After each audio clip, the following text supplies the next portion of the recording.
Hello everyone. I'm looking for the help from Indonesia police, immigration, and also maybe the president of Jokowi. Then why do you deprive my baby's right to be fed? Kemudian untuk perkembangan kasus yang melibatkan public figure ya, saudari TE.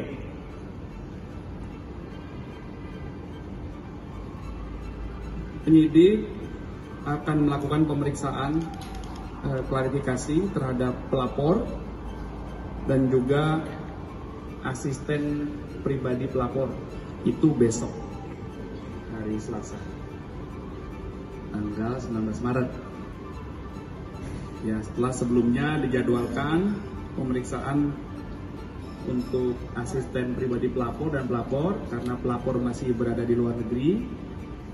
Akhirnya dijadwalkan ulang dan disepakati besok hari Selasa ya akan datang pelapor yang juga merupakan korban. Semoga saja nih polisi cepat memeriksa Tisha Erni ya, cepat mengembangkan kasus ini sehingga ini menjadi suatu bukan menjadi tanda tanya besar buat seluruh Indonesia dan dunia pun semua menonton kasus ini dan mengikuti kasus ini sehingga jangan ada nih masalah-masalah kasus yang sama seperti ini yang menyangkut dengan orang Indonesia lagi ya, pelakor mengambil anak dan mengambil suaminya. Wajib polisi Indonesia, penyidik Indonesia, penegak hukum Indonesia memproses ini. Aku nggak bisa jawab. Aku nggak bisa jawab. Ada hari Rabu tanggal 6 Maret Polda Metro Jaya menerima laporan dari korban saudari. Ya kalau diproses berat hukumannya terhadap si yang ngambil ini kan, mau dalil apapun juga dia nggak punya hak. Makanya kenapa ketika si Bu Ami ini melaporkan ke kepolisian, ya diterima laporannya sebagai undang-undang PPA, pelindungan perempuan dan anak. Bu Ami ya sudah tetap aja bertahan teguh dengan apa yang ibu laporkan. Kalau ada apa-apa kan bisa kontak kami, nanti kita juga bisa bantu. Nggak cuma kita, banyak pengacara kok yang paham ini bisa bantu juga. Artinya semakin ini diketahui oleh publik, semakin banyak yang bantu. Ya udah bagus dia, ya bertahan aja dia, bikin aja laporan. Jangan takut. Buat Bu Ami kan gitu. Sama Bang Hotman aja nggak usah takut, kita jangan takut sama Bang Hotman ya, biasa lah. Perkembangan penyidikan kasus meninggalnya seorang anak laki-laki di sebuah kolam renang. Penyidik telah melakukan pemeriksaan terhadap tersangka yang dilakukan oleh ahli poligraf beberapa waktu yang lalu.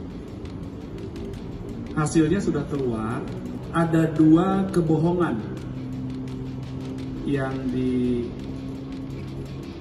didapat berdasarkan hasil pemeriksaan ahli poligraf. Yang pertama, tentang browsing CCTV kolam renang. Hasil pemeriksaan ahli poligraf menyatakan bahwa jawaban dari pertanyaan-pertanyaan yang disampaikan oleh ahli poligraf itu menunjukkan bahwa subjek yang diperiksa atau tersangka itu berbohong. Kalau kita lihat dari segi positif tentu dia dilengkapi tidak sehingga aman enggak ini. Tapi bisa juga orang menafsirkan negatif, itu tergantung ya. Dari mana sudut pandangnya. Jadi tidak adanya unsur kesengajaan ya Bang ya? Ya, kita nanti akan lihat di persidangan ya terkait itu. Kalau kita lihat prosesnya ini kan kita bisa lihat mens rea-nya bahwa tidak ada niat 338 maupun 340 ya. Ya itu serah mereka aja. Kemudian hal yang kedua yang ditemukan berbohong adalah tentang pertanyaan terkait kekerasan fisik terhadap saudari Tamara. Hampir 2 tahun pacaran ya Mbak ya? Selama 2 tahun mengalami kekerasan. Kabarnya Kakak mengalami kekerasan. Pokoknya semua pacaran sama 2 tahun aku seperti apa, semua udah aku sampaikan ke penyidik. Katanya sih ada ya, katanya sih ada. Katanya seperti Ini bukan kata Tamara aja, mungkin satu keluarga juga kan mengejutkan juga.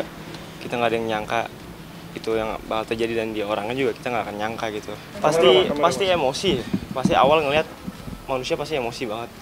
Kalau ngelihat memang benar nanti motifnya emang dia sampai 12 kali dicelupin, itu pasti emosi, nggak nyangka, sedih. Tapi karena kan minta seadil-adilnya, pokoknya tersangka itu minta hukuman seberat-beratnya. Saya minta itu aja. Ya harapannya pelaku dihukum seberat-beratnya sesuai undang-undang yang berlaku di negara kita ini. Melengkapi berkas, setelah berkas dan dilengkapi oleh penyidik melakukan pengiriman berkas ke kejaksaan, ya, ke jaksa penuntut umum. Nah, saat ini tahapannya adalah masih pemenuhan kelengkapan berkas perkara.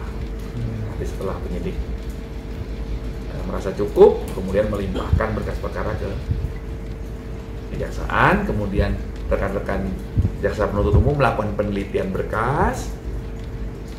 Jika ada kekurangan berkas, dikembalikan penyidik, ada petunjuknya, apa yang mau dilengkapi, dan penyidik melengkapi, mengirimkan lagi, atau tadi kalau tidak sudah dinyatakan sudah lengkap, langsung dinyatakan lengkap P21, baru penyidik melakukan pelimpahan tersangka dan barang bukti. Oh, setuju. Begini, yang saya harus tegaskan ini 340 yang sekarang harus kita kawal.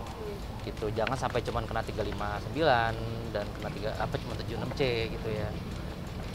338 ya jangan juga 340 sih kalau bisa kita kawalnya.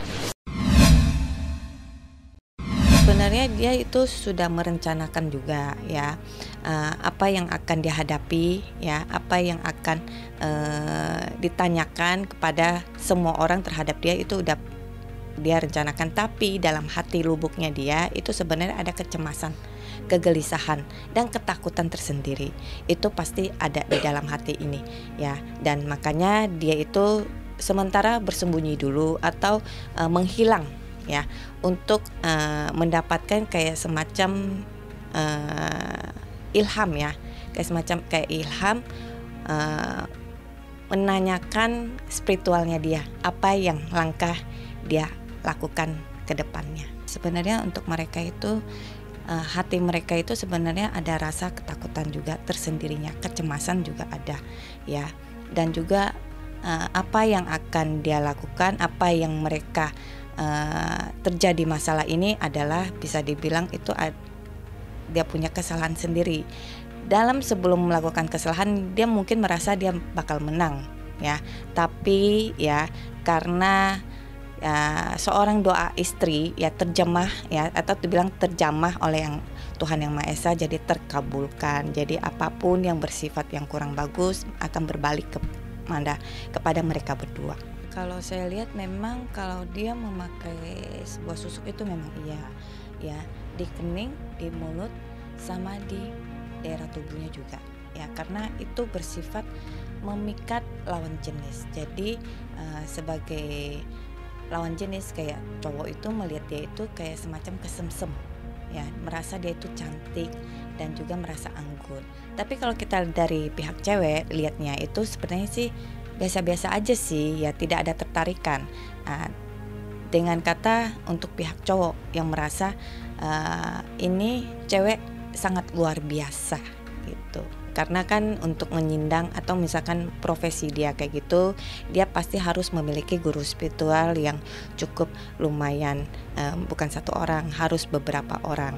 Itu banyak dari guru spiritual dia bukannya satu orang, itu banyak. Saya lihat dari pandangan mata batin saya itu sekitar 3 orang. Kalau saya lihat itu dari Jawa itu ada, terus juga yang lebih ini lagi dari Kulon juga ada. Jadi kalau untuk bilangnya susuk yang dia kenakan itu memang untuk setiap bulannya itu pasti ada ritual khusus, makanya dia untuk setiap malam Jumat Kliwon, atau mungkin ada bulan-bulan tertentunya kayak macam bulan merah itu dia harus melakukan ritual khusus buat untuk mempercantikkan diri dia lagi ya, terus bisa kita bilang ngecas lagi biar energinya full lagi. Sebenarnya kalau kita biar tidak terpengaruh kayak gitu, satu, mental kita harus kuat, iman kita juga harus kuat ya. Terus kedua, hitungannya kita harus banyak berdoa, jangan sampai kita terkena sihir-sihir atau dibilang barang-barang yang kayak gitu. Jadi yang paling pertama itu adalah iman kita.